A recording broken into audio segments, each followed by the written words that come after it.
അതിജീവിതയുടെ ഇപ്പോൾ കോടതി കാര്യങ്ങളൊക്കെ എല്ലാവർക്കും അറിയാം. ഇപ്പൊ അതിനെക്കുറിച്ച് എന്തെങ്കിലുമൊക്കെ നമ്മുടെ സോഷ്യൽ മീഡിയയിൽ കാണുമ്പോഴൊക്കെ അതിൻ്റെ അകത്ത് വരുന്നത് അത് കഴിഞ്ഞില്ലേ, അല്ലെങ്കിൽ അതിനകത്ത് ഒരുപാട് നെഗറ്റീവ് സംഭവങ്ങൾ വന്നുകൊണ്ടിരിക്കുന്നുണ്ട്. പക്ഷേ it's not over, we are not determined to നമ്മൾ ബാംഗ്ലൂർ 2018 സമയത്തൊക്കെ നമുക്ക് when you did that doctor Caligari, you had that poster like അവർക്കൊപ്പം. So I know how strongly you are standing behind it, standing with her, and we all do that. അപ്പോൾ ആ ഒരു ധൈര്യവും ആ ഒരു സപ്പോർട്ടും കണ്ടിന്യൂ ചെയ്യണം. And people who have been following should stand together. And so if you could share a word for that.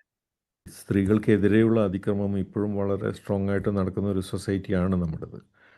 അത് മനസ്സിലാക്കാൻ പാട്രിയാർക്കിയുടെ കീഴിൽ ട്രെയിൻഡ് ആയിട്ടുള്ള ആൾക്കാർക്ക് പലപ്പോഴും മനസ്സിലാക്കാൻ തന്നെ പറ്റുന്നില്ല. അതൊരു നോർമലായിട്ടാണ് അതിലുള്ള സ്ത്രീകൾ പോലും വിശ്വസിക്കുന്നത്. പക്ഷേ നമ്മൾ ഇതുപോലുള്ള കേസ് എന്ന് പറഞ്ഞു കഴിഞ്ഞാൽ, നടി ആക്രമിക്കപ്പെട്ട കേസിലൊക്കെ എന്ന് പറഞ്ഞു കഴിഞ്ഞാൽ കേട്ടുകേൾവിയില്ലാത്ത ഒരാളെ കാശ് കൊടുത്ത് ഇത് ചെയ്യാൻ ഏൽപ്പിച്ച് അയാളെ കൊണ്ട് ഇത് അതിൻ്റെ വീഡിയോ എടുത്ത് അതുപയോഗിച്ച് അവരുടെ കല്യാണം മുടക്കുക, ഇങ്ങനെയൊക്കെ ചിന്തിക്കുന്ന കോൺസ്പിറസി വരെയുണ്ട്. ഇത് ഒരു കോടതിയിൽ, ആ കോടതി ഭയങ്കരമായിട്ട് പിന്നെ അതിൻ്റെ മെമ്മറി കാർഡ് എന്ന് പറഞ്ഞാൽ എവിഡൻസ് പ്രൊട്ടക്റ്റ് ചെയ്യാൻ പോലും കഷ്ടപ്പെട്ട, റെക്ലെസ് ആയിട്ട് അത് ഹാൻഡിൽ ചെയ്ത ഒരു കോടതി. ഇവിടുത്തെ പബ്ലിക് പെർസെപ്ഷനെയും ആ കോടതിയെയും ഇൻഫ്ലുവൻസ് ചെയ്യാൻ ഇവർക്ക് പറ്റിയെങ്കിലും ഇതൊരു അടഞ്ഞ അധ്യായമല്ല.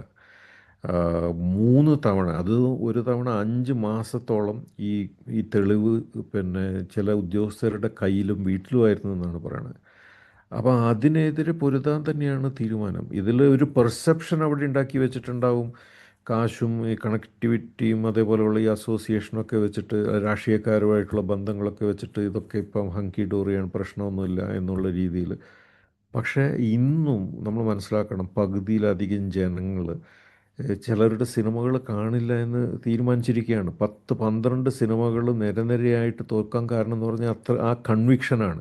ലോകത്തിൻ്റെ പല ഭാഗത്ത് പോയി കഴിഞ്ഞാൽ അവിടെയൊക്കെ ആൾക്കാർ പറയുന്നുണ്ട്, അവസാനം പറയായിരിക്കും, ബൈ ദ വേ ഞാൻ നിങ്ങളെ അറിയുന്നത് നിങ്ങളുടെ ഈ പ്രവർത്തനത്തിലൂടെയാണ്, അത് പിന്നെ അത് ഞങ്ങളെടുത്ത തീരുമാനമാണ്, ഞങ്ങൾ വീട്ടിൽ ടി വിയിൽ പോലും ഇന്ന ആൾക്കാരുടെ സിനിമ കാണില്ല എന്ന് പറഞ്ഞാൽ ആ ഒരു കൺവിക്ഷൻ സൊസൈറ്റിക്കുണ്ട്. അത് ഇല്ല എന്ന് വിചാരിച്ച് വരുത്തി തീർക്കുന്നത് എന്ത് സംഭവം നടന്നിട്ടുണ്ടെങ്കിലും കാര്യമില്ല. നമുക്കറിയാം കൃത്യമായിട്ട് കോൺസ്പിറസി എന്ന് പറയുന്ന മൊത്തം സബ്ജക്റ്റിനെ എടുത്തിട്ട് വെളിയിൽ കളഞ്ഞിരിക്കുകയാണ് സെഷൻസ് കോടതിയുടെ വിധി. അപ്പോൾ നമ്മളടുത്ത ഹൈക്കോടതിയിലേക്കും സുപ്രീം കോടതിയിലേക്കും പോകുമ്പോഴത്തേക്കും ഈ നീതി ഇതിൻ്റെ അകത്ത് ഉറപ്പാക്കാൻ വേണ്ടിയിട്ട് ഒരു പറ്റം ആൾക്കാർ വന്നിട്ട് നമ്മൾ ഒന്നിച്ച് പ്രവർത്തിച്ചുകൊണ്ടിരിക്കുകയാണ്. പ്രത്യേകിച്ച് അതിജീവിത അവളുടെ ജീവിതം ജീവിക്കാൻ വേണ്ടിയിട്ട് വിടുകയും നമ്മൾ ആ കോസ് നമ്മൾ ഏറ്റെടുക്കുകയും ചെയ്യുക എന്നുള്ള ഒരു രീതിയിലാണ് നമ്മളോട്ട് പോകുന്നത്. ഈ സോഷ്യൽ മീഡിയ എന്ന് പറഞ്ഞു കഴിഞ്ഞാൽ ഇതാണ്. പണ്ട് നേരിട്ട് പറയാൻ അറക്കുന്ന കാര്യങ്ങൾ ഇപ്പോഴും പേരില്ലാതെ മുഖം നോക്കാതെ പറയാനുള്ളൊരു സൗകര്യമാണ് സോഷ്യൽ മീഡിയ.